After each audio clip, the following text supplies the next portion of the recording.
How's it going, everybody? I'm Nate Beck, and you're watching Fix My Hog. So today is a garage build episode. For those of you that don't know, garage build is an online submission where builders from around the country can submit their choppers, bobbers, and really any custom bike that they've been working on. This bike has actually been turning some heads, and we have the builder on the line with us. It is an 85 custom Softail he nicknames Toxic.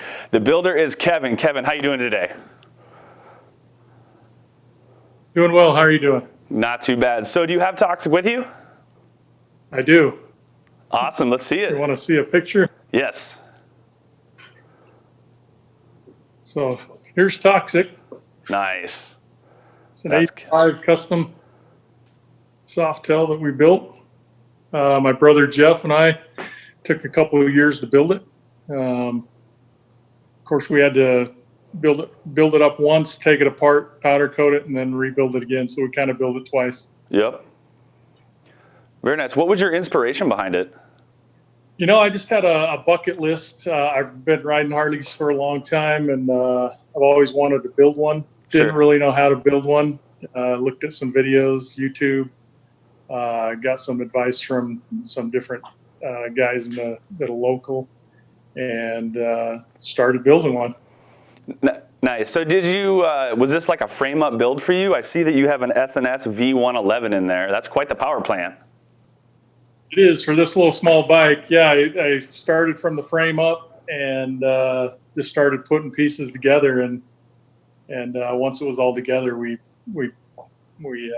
painted or took it apart, powder coated it, and then put it back together. But yeah, S&S V111, it's pretty powerful for this little small bike.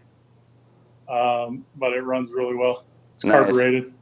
Very nice. Yeah, I see that copper springer. You want to run us through that a little bit? I've never seen one of those actually. Yeah, I saw this from a buddy of mine at Malibu Motorcycles, and I actually bought it from him. So yeah, it's just a copper springer front end.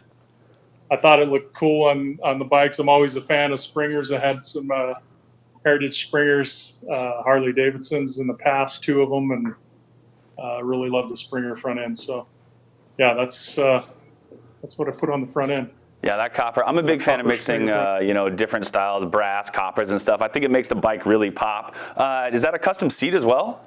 Yeah, so I ordered this seat, handmade stitched leather out of England, actually. And I didn't make it. I wish I made it, but yeah, I ordered it from a guy out of England, and yeah, it's hand stitched. That looks killer. Custom seat pan leather. Nice. So how did you hear about Garage Build? You know, I was just online at Dennis Kirk, and they had an advertisement to submit my bike, and so I went ahead and submitted it for one of their contests, and Garage Build came up, and so I thought, yeah, I'll submit it and see what people think. I've taken it to Sturgis a few times, and people really like it, and it's not the normal bike. Yeah, absolutely. I mean, it's definitely turning heads. And then when you go even down to, getting white walls with the red rims and the black and the custom paint job with the seat and the springer, it's like you really went all out on this build. And to do it on your first build, it looks absolutely fantastic, Kevin. I appreciate that. Yeah, it was fun to build, and it was it took me a while, but I figured it out. So are you going on to build number 2 now? Actually, I just got through building a 56 Ford F100 big window, so oh, nice. I probably will another one of these. This one's a Softail, and maybe I'll build a rigid frame next. Sure. Nice. Well, it's an awesome build, man. It was great chatting to you about it. If you guys want to check out Kevin's build, Toxic, go on to Garage Build, check his photos out. Also, check out the rest of the awesome bikes as well. Until next time, Kevin, thank you so much, and we'll take it easy.